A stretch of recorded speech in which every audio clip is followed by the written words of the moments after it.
That's the team that plays to win for you and me.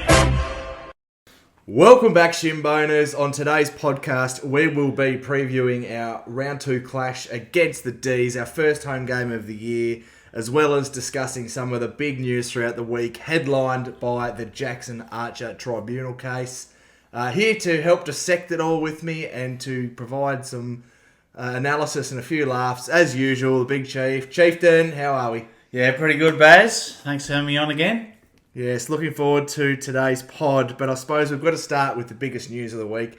Young Jacko, with that clash with Luke Cleary, got a 3-game suspension.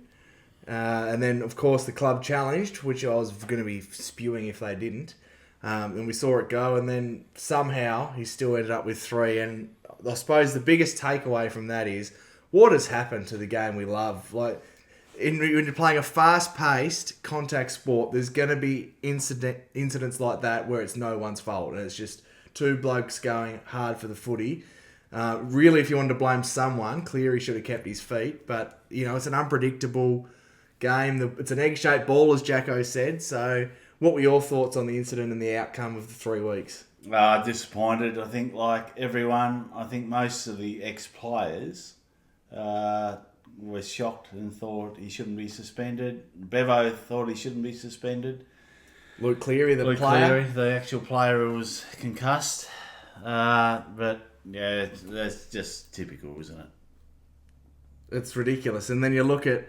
There was some funny content, though, that I shared with you, and if our listeners haven't seen it, Hamish Brayshaw is on a podcast over in WA, and he provided a few examples of what Jackson might have had to do to avoid the contact, and involved jumping over about 8 people and doing backflips and almost Saquon Barkley-esque for the NFL fans out there. But I can't believe it, and I'm disappointed that the club didn't appeal the decision. I know that Toddy Viney came out and said that they were given a minimal chance, but it's just so frustrating. And we know, of course, this week against Fritsch and what Jacko did to him last year, as well as our next 2 opponents in Adelaide with Rankin and Sydney with Papley, how important he would have been for those games. But I suppose nothing we can do about it now, as frustrating as it is, but he will be sorely missed. No, they've got to be consistent with it. They've made the line in the sand, and as soon as a big name from a big club does the same thing, they'll get off.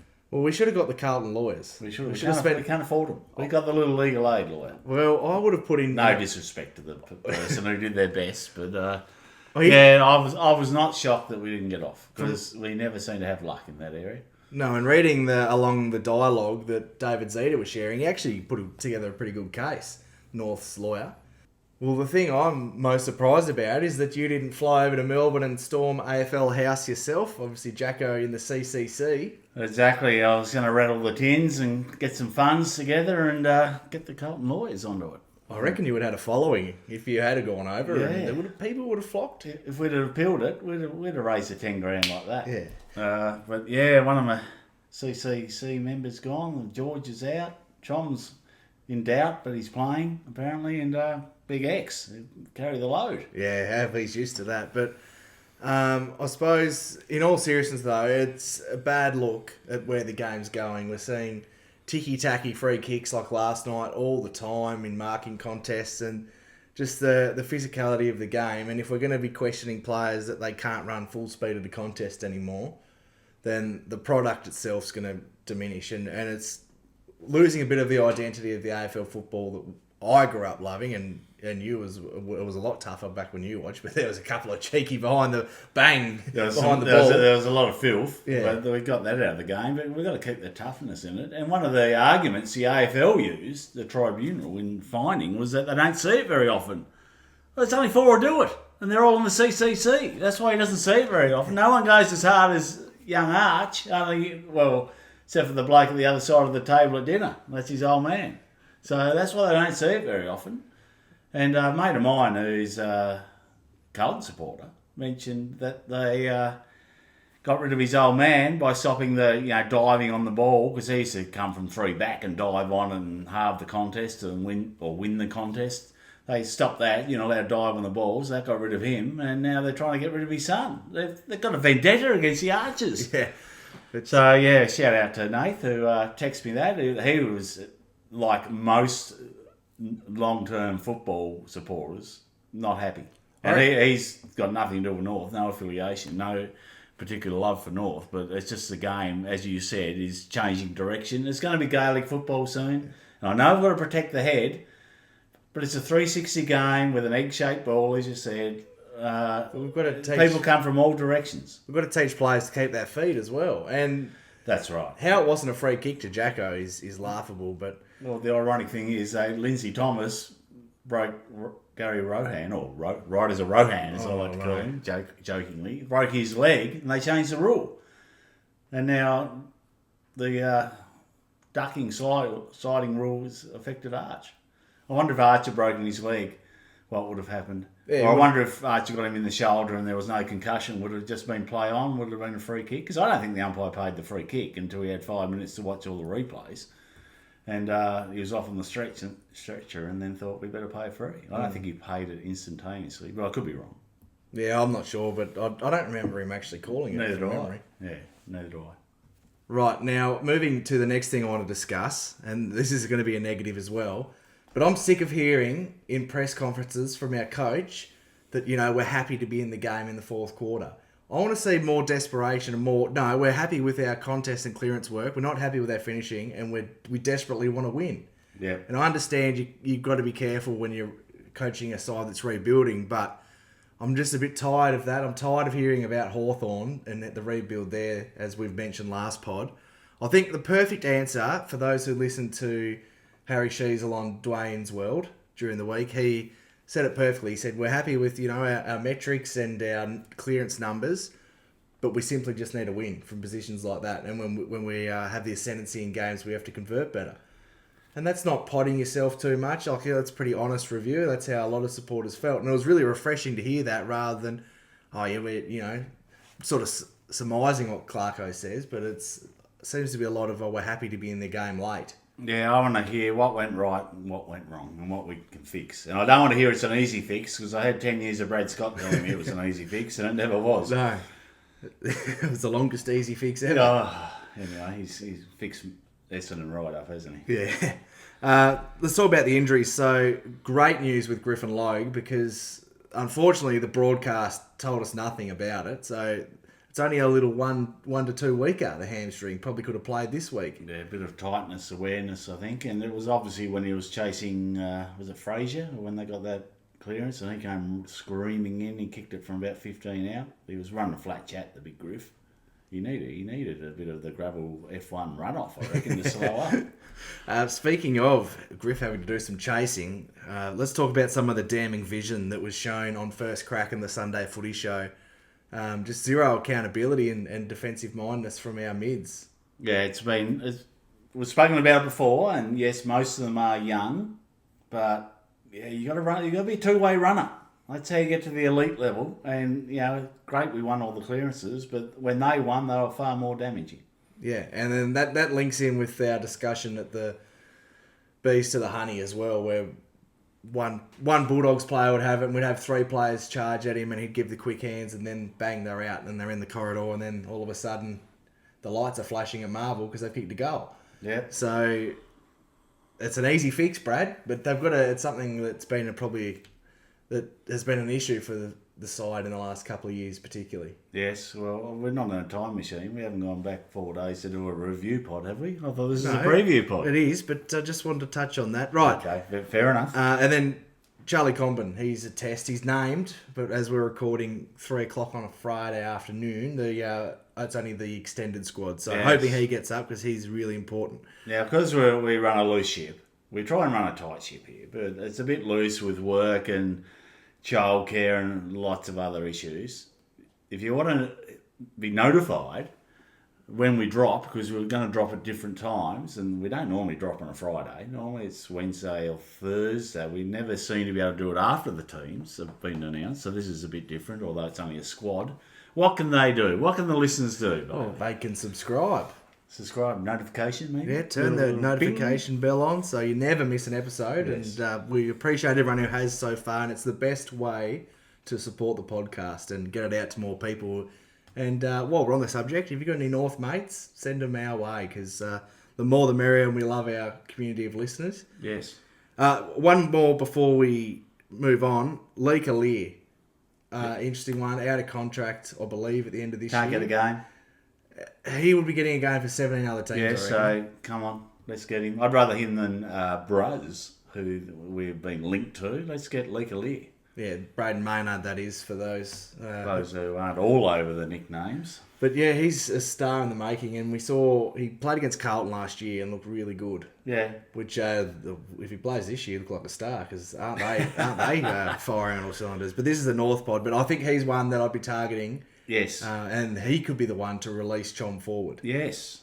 So we total agreement, and I think you get him fairly cheap. Moving on. This milestone game for North Melbourne club legend, Jack Darling. Jack Darling, who, my daughter, do you want to tell the listeners? She's jumped ship. Yeah, she's the number one just about Nick Larkey fan of all time, and now she's right on Jack Darling, loves him. Yes, we actually used to jokingly calling Mrs. Sulf. Yeah. But no, she's Mrs. JD now. She loves the Darling and berated both of us for not putting him in the votes. Yeah. In the most prestigious. So he was very close, but yeah, she called us out on that.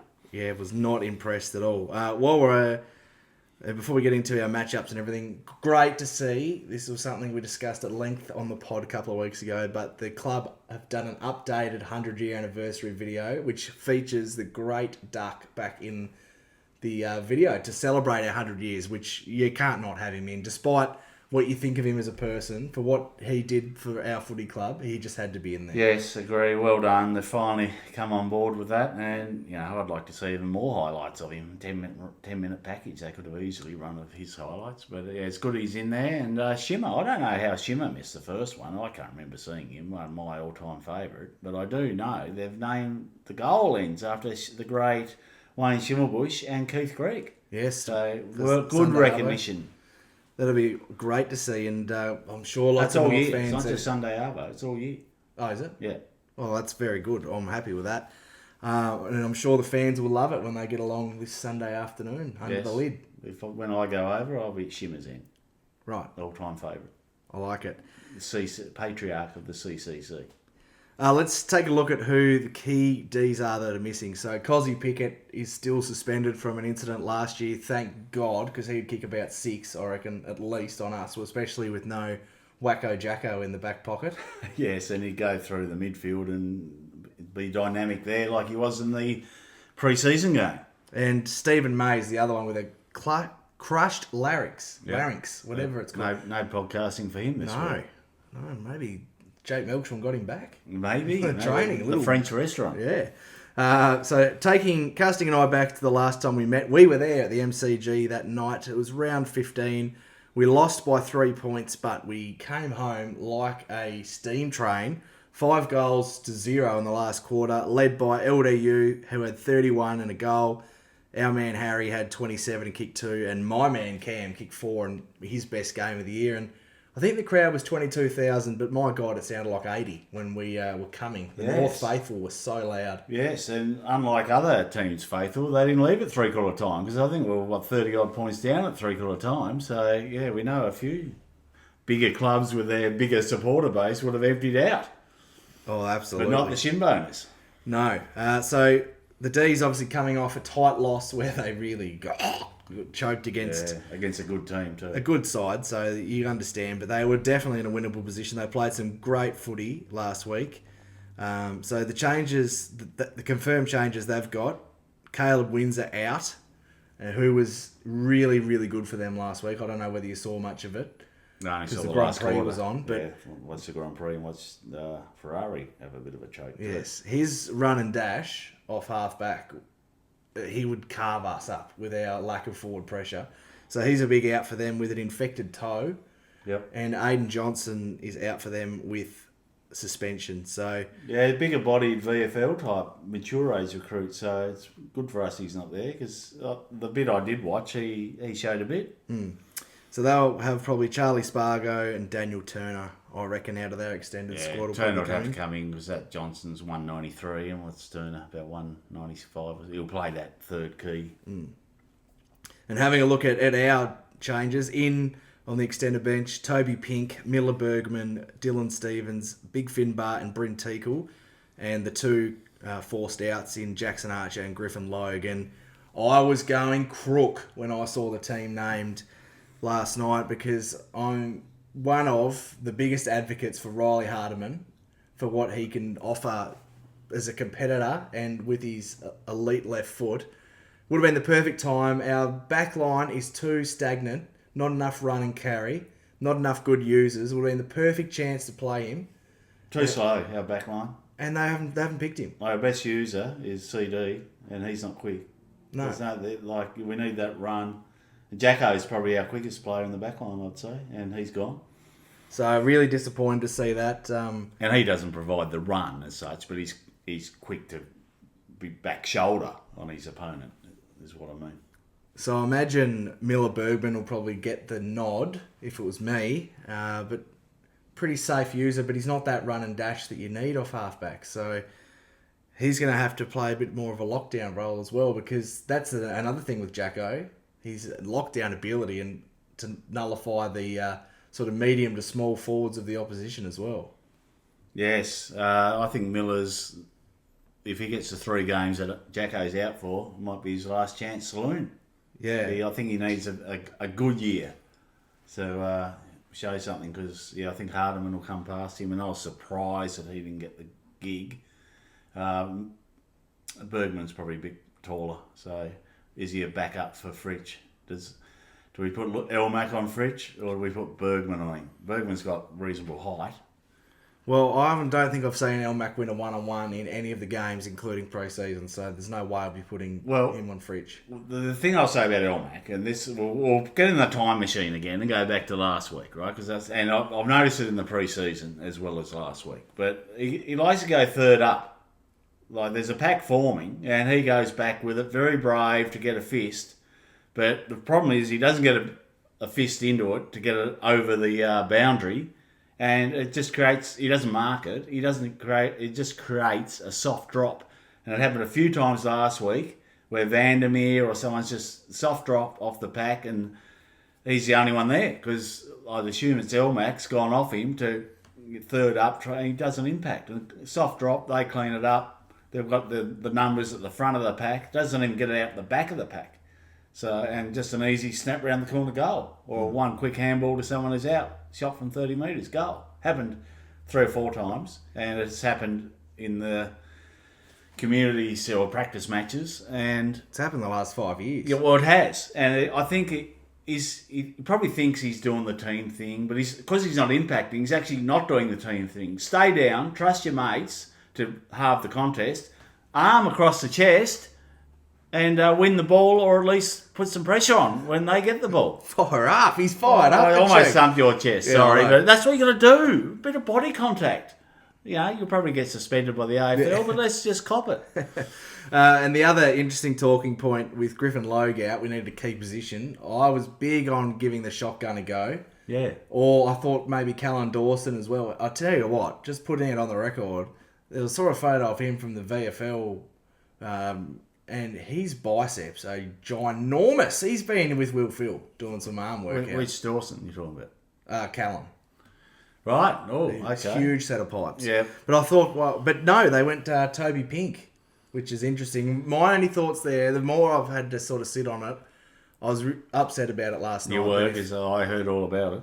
So Core will probably get the match up on Van Rooyen. He did a good job on him last year. Yeah, and in the practice match, because that's most recent form, how did he get all these goals? Because Core was playing 20 metres. Oh, yeah, but lead up. And there was no pressure. No one was cutting it off. They're just leading lanes, bang. It's not always Core's fault.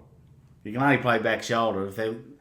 If they get half a metre on you, they're going to take an easy mark if there's a leading lane. So I think Pink will probably play a lockdown on Jefferson, and then that leaves Cobman to either play on Turner or someone else and come across as that interceptor where he won't have to do the lockdown role like he did on a Darcy, and a more natural role for him. So would you rather Pink as the lockdown on Jefferson? Jefferson's only a new player. He's got Pink covered for height, but Pink could do that. He's more... I mean, Callan Dawson, I think one of his weaknesses is aerially. He's not a very safe mark with the jukes above the head. So No, he's not. He gives more run than Pink, but we need someone who can actually take a mark. We also need run, so that's the hard part. Yeah. But I thought it would have been a good opportunity to give Will Dawson a go as well. And I know a lot of people calling out for Whitlock as well. He probably needs a couple of runs in the VFL. But, and a big season in the gym. Yeah, but again, they will get Will Phil to spot him. Yeah, I assume they'd be in different areas of the gym, I'd imagine. Oh yeah. No disrespect to Whitlock.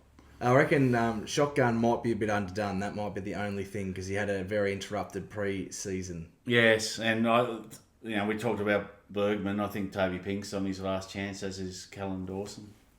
Yeah, I think you're right. And as much as... Oh, sorry, were you still... I was just going to say the latter two were both mid-season drafts, so there's not as big an expectation on them. Just touching on the sub for this week. So Dylan Stevens cops a lot of heat, and I can agree with a lot of his deficiencies. But Tucker offered nothing as the sub.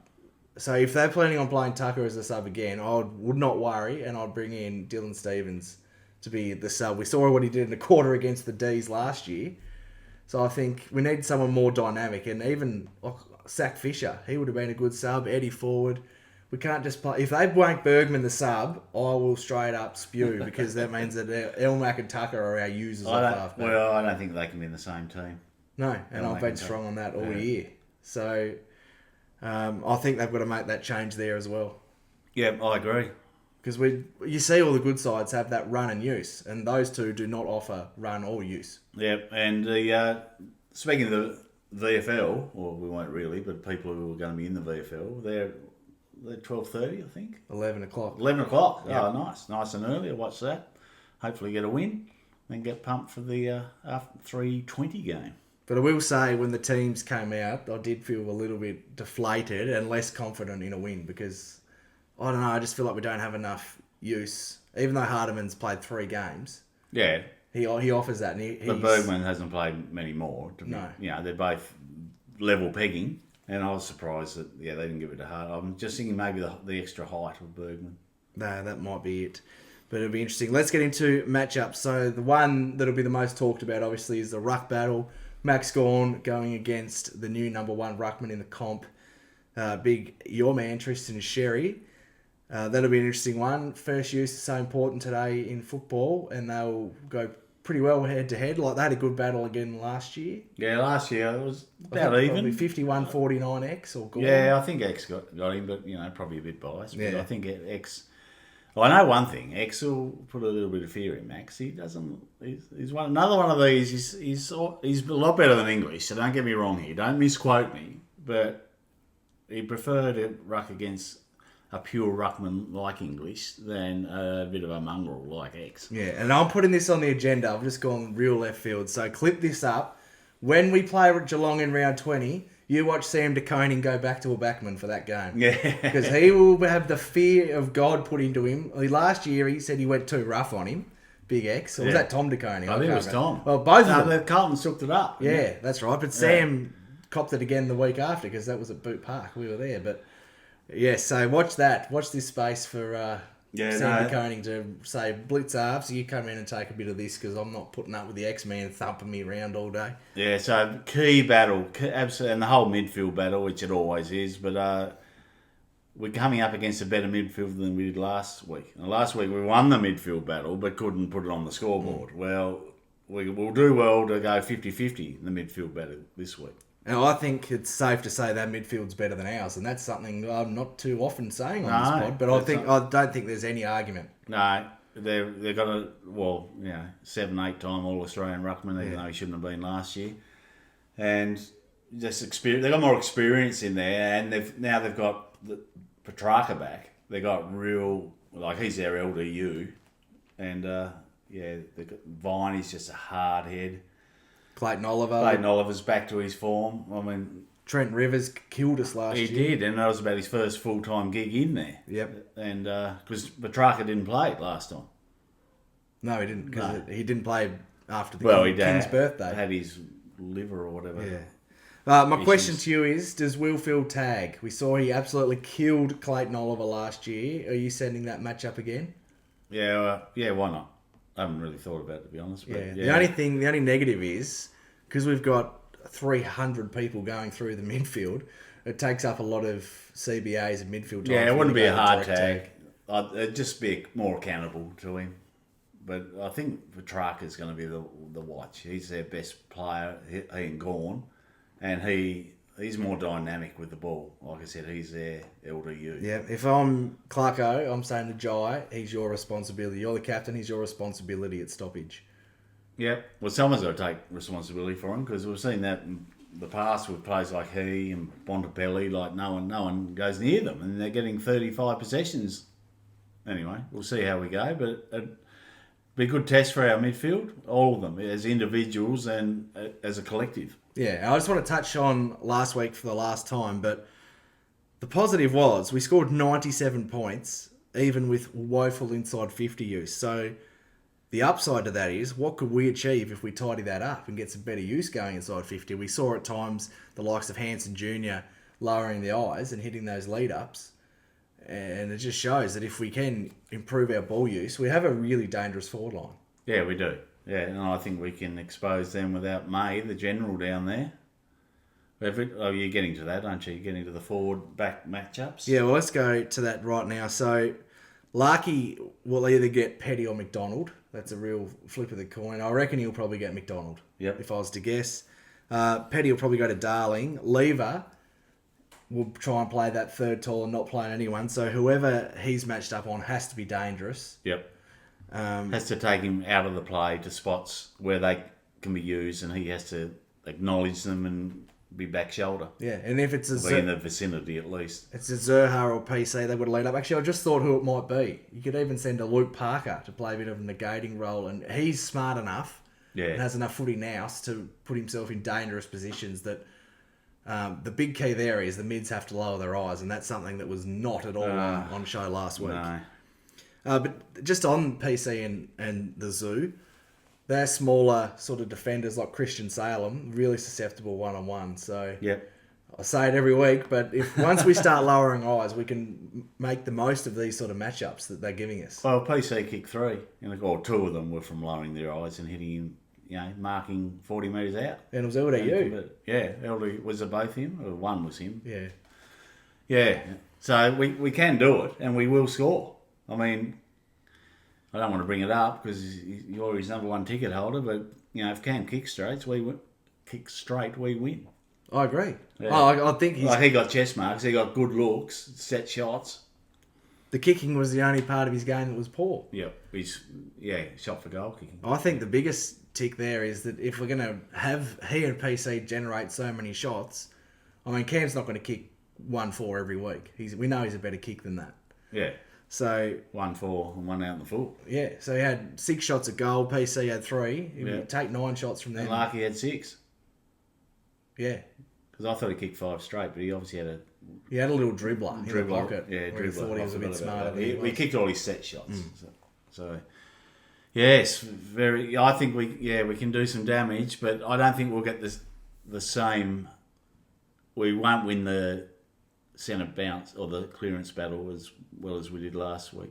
I'll tell you what, on a numbers scale. Yeah, I'll tell you what I want to see is that intent from the first bounce, because quite often last year, and it happened last week, asleep for 10 minutes until it kicks in, and by then, that cost us the game because they got out to that 4-goal margin, and it was just basically goal for goal. How are you asleep at the start?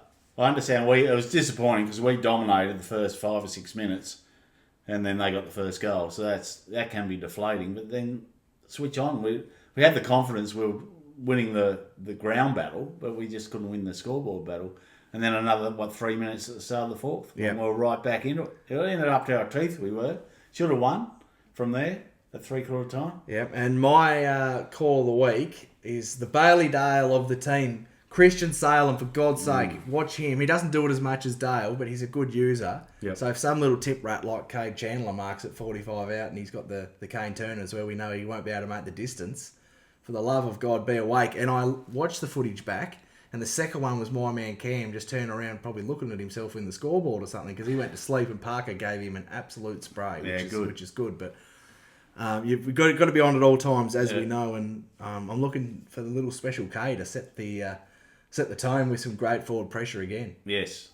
Yeah, and what about young Son of the Gun in the Resi's kick 6? Yeah, cool. So that's good. Good to see. Because the one thing I will say of watching him play in the reserves last year, he's got footy smarts. He knows where the goals are, and he's got a little bit of X factor. Yeah, So, the thing that hurts him is he's not fast. no, that's right. He I'm doesn't not tackle. saying bring him in, but he's not as if he's a mug. He's got talent. It's just whether he can.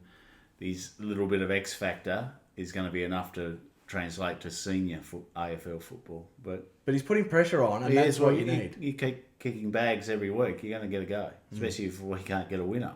Yeah, and no other changes for you. You wouldn't bring Finbar or Test Teakle in to stretch So I think him a little Finbar bit? comes in if Chom can't get up. Yeah, okay. You don't like it. No, not really. Well, who are you going to bring in? I'm not bringing Teakle. Teakle's there in case X is not playing. If we need another tall, I'd Finbar, because he's got elite hands. Well, Chom got through training. They must be super confident, or they would have put a Will Dawson or a Callan Dawson in the squad, you would think. Yeah, but I think Finbar's not going to play. But I think being an emergency is probably just reward for what he's shown over summer. And all reports he was good in the VFL. He's been good in the VFL practice, so I think it's just a reward. Yeah, he needs to stay. I was reading on the AFL.com today, actually. There's a great article on Paul Curtis that he was coming in on his day off to work with Clarko on his set shot goal kicking. Yep. It's what Finbar needs to do. Yep. And then PC was saying that it caught on and players were sort of noticing the extra work and they were coming in as well. So that's the sort of vibe you want around your club. Yeah, so it's a good article by the Tuma on PC. Yeah. Encourage people to read it. It's nice. It's refreshing to read something that's not tripe and it's just negative. Like, it was nice. It's nice to hear the good stories in football. Yes. And not just from a North's perspective, but when they do it for other sides as well, and you read the paper and there's, it's more celebrating the athletes more than just looking for the cheapest way to take them down. And a different journey, obviously, having a child at a very young age. Yes, so... and you know the challenges of having a young child. I do. He wouldn't have much time to sit down at home, I wouldn't have thought. But no, that's awesome, and we're big PC fans on this pod, so a big shout out to him. Right, let's get to official prediction time. Who have you got, and what's the margin? Well, they've lost trust, my team. I'm still barracking for them. I still think we can win, but because of my tipping, which you'll get to the sponsor shortly, but the tipping is very important because I'm going home with the ring. You're not. I'm going home with the bling. Well, I'm not if I tip North every week like I did last year. So I think we can win it. It's a very winnable game, but after last week, I've lost a bit of trust. So until they earn that back, I'm going to tip Melbourne by 14 points. Yeah, I think that's pretty fair. I was reading a stat today that our last 9 games at the Marvel against the Dees, we're 8-1. Oh, I didn't know that. Oh, it's going to change my tip. No, and the other thing is, in that match sim against VFL reserves from Melbourne, the scores were virtually locked together at half-time. And, people have said, we didn't try in the second half. It was too hot. It was too windy. They put fresh players on. I don't care. At half-time, we should have been 3 or 4 up, and we weren't. We looked poor on the spread. We got burnt on the spread. Got burnt on the ball use, as usual. Everyone blamed the wind. There's no wind at Marvel. And they didn't have a lot of players they've got back, like Gorn, Truck. They're 2 best players. And there's others we could probably name. So, they did have Cozzy, who they're missing this week, which is a bit of an advantage. But on the all, they've got a better side for this week than they had then. If we're not in the game at half-time, there's major concerns for me. Yeah. We have to be. Yeah. Melbourne aren't a top 8 side. No, they're not. They're a side that we should be winning and be very competitive with. But we're sick of competitive losses. But I'll take that over a flogging. But we need to. This is a game we should win. But I've just lost a bit of trust. Yeah, I'm also going Melbourne by 19 points. I think I'm much like you. It's hard, and the outs as well. Archer and Logue from our back line, which is already our weakest line, and they were probably our 2 best defenders for mine last week. So, although the Melbourne forward line is nowhere near as threatening and dynamic as the Doggies was, I'm still just going to be conservative and also trying to win the tipping. So I think we're a big chance. To win the tipping? Yeah, so do I. Yeah, no, to win on Sunday. And I'm really looking forward to the game and to see if we can back up our clearance domination. But I'm going to go with the D's just because, 5 years of not winning the 50-50s. Not that this is even a 50-50, but I'm really hopeful for a win, but I'm not predicting one. Yeah, I agree. We're going to the rest of the tips? We are. We're going to get into the rest of our tips, but before we do so, a shout out to Hayden T94, who is currently leading our tipping competition, which is sponsored by SC Rings. A big shout out to Dave and the team there who have jumped on board again with the grand prize being one of those gigantic rings that make Michael Jordan envious because it's just as good as his championship He'd ring. trade in probably 2 or 3 of his champions to get one of those, I reckon. Yeah, I reckon he would. He's got 6, so he could probably spare 3. And he's a big gambler, MJ, too, so I reckon he would be up for it as well. But before we get our tips in, your grandson is on fire at the moment, isn't he? Yes, a little 2-year-old, 2.5. Because who did he tip? He tipped Richmond last week, so for the listeners out there, he's in our family tipping. He's not in the competition, so it's not getting rigged, don't worry. But I just tell him the 2 teams. Like I'll say Tigers and Lions or something like that, and he'll just repeat a team back to me. So, yeah, he won our round last week. I only want to tip the Tigers. Yeah, so he's dominating. And he's tipped him again this week, and if they win, he's a bit of a Nostradamus, and I'll be using him for the lottery numbers, I reckon, afterwards. Yeah. So stay tuned on that. Right, so obviously we're recording Friday, but we both put on the socials that we both tipped Hawthorn last night, which I reckon 95% of people did. Yeah, and I've come back because I tipped the Hawks by 20. Oh, very good. I think I had 17. Yeah. So well, I need to come back because I tipped Carlton by 60 the week before, and that didn't work out well for me. Yeah. Tonight, we've got Footscray versus Collingwood at the MCG, Friday Night Lights.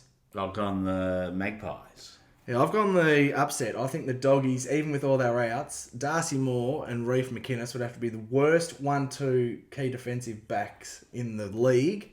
Whoa. And Darcy and Norton will kick 8+ between them tonight. Take that to the bank. Okay. Saturday afternoon at the G, Essendon and Adelaide. Your second favourite team, the Crom. Start. You back on them this year? No, I'm tipping them. I think they played the bye last week, so it's hard to tell. Shout out to Saints supporters out there. Yeah. Port versus Richmond. Oh, I'd love to see Richmond win, but I think Port will win at home. And if not, bye-bye Kenny, and my first prediction of the year is officially correct. Yeah, I reckon if Richmond win, he's gone. Yeah. And but I reckon Port will win that by about 90 points. St Kilda and Geelong, Saturday night. Oh, it has to be Geelong. Yeah, Geelong for mine as well. Brisbane versus West Coast. Yeah, Brisbane, Vegas. North and the Dees. It kills me to say this, but go Dees. No, not go Dees, but I'm tipping the Dees. No, you were mimicking the Dees for go Dees, because that's what they all seem to do. Go number 5. Yeah. And then to finish off the round, a bit of an underrated matchup. Fremantle against the Swans. Freo hee-ho at home. Yeah, I think Freo as well. But, yeah, that's about us. There's the tips for the week. Yeah, Carn the Roos. We've got to win, but I've just, as I said a couple of times, I just need to see it. Yeah, I think worst case, it has to be a competitive effort. Yeah, no, get rid of these lapses. We had too many last week and too much poor ball use. And we saw it in the pre-season even. The goal kicking, tip to Nick Larkey and PC kicked every set shot they had, but others have to join in. We're not a good enough team that we can have dominance and not capitalise. And we saw it in the first 5 or 6 minutes of the first quarter where we couldn't put a score on the board. And then when we had a chance throughout the match, there were too many missed. Yeah. And the other thing, I've got to watch on your man, and we almost had an argument during the game last week. Well, we did. We almost came to Blues. I think it's probably the Blues? Blows. Yeah, it would have been blue in your face. But what's he do? What am I keeping a watch on? No, it's a fair point, but great when you get the ball, great when you mark it 40 metres out, but don't puff the chest out and walk back and not look further afield towards the goals, because there were a couple of times there were people making leads, they were in space, give yourself the option of hitting them. And it's even worse when you go back and kick a point. Yeah, I think I've one got to was watch fair, on. one was not on. Yeah. But he's still, regardless, I'm with you. I don't care if you're 15 metres He needs out. to push back. Just walk backwards back. And if there's someone on the goal line, you've got an option. Doesn't mean you have to use it, but at least have that option by scanning forward. It drives my head in. I know it does. Yeah, I know. 'Cause we almost going to blows. But yeah. Anyway, that's probably about us before we start really getting back into blows again. Yeah, But, our first home game, so everyone going along, enjoy JD's 300th after a whole one game with North, but he's a shin boner now. We love him, and especially with what he brought on the weekend. Big game, big chance for our first victory, hoping for a win. I'm feeling like we're going to be a big chance. Yeah, I'm thinking we've got done the reverse psychology. Tip against us and we'll win. Yeah, I'm happy. And then everyone can have a crack at us, and I'll take that every day of the week because I just want a W. Exactly right. But that's about us. We'll be back probably Monday to do a review pod of Sunday's game, unless there's a slight chance we win. We might just go straight from the lounge chairs to record. Yeah, and do a really loose effort. Yeah. But it's loose enough as it is. All right, well, let's go. Get along, buy a membership if you can, and Kana Kangas. See you soon, guys. Hopefully for a review of a win. Until then, go Roos! Good old North Melbourne, the champions you'll agree. North Melbourne is the team that plays to win for you and me.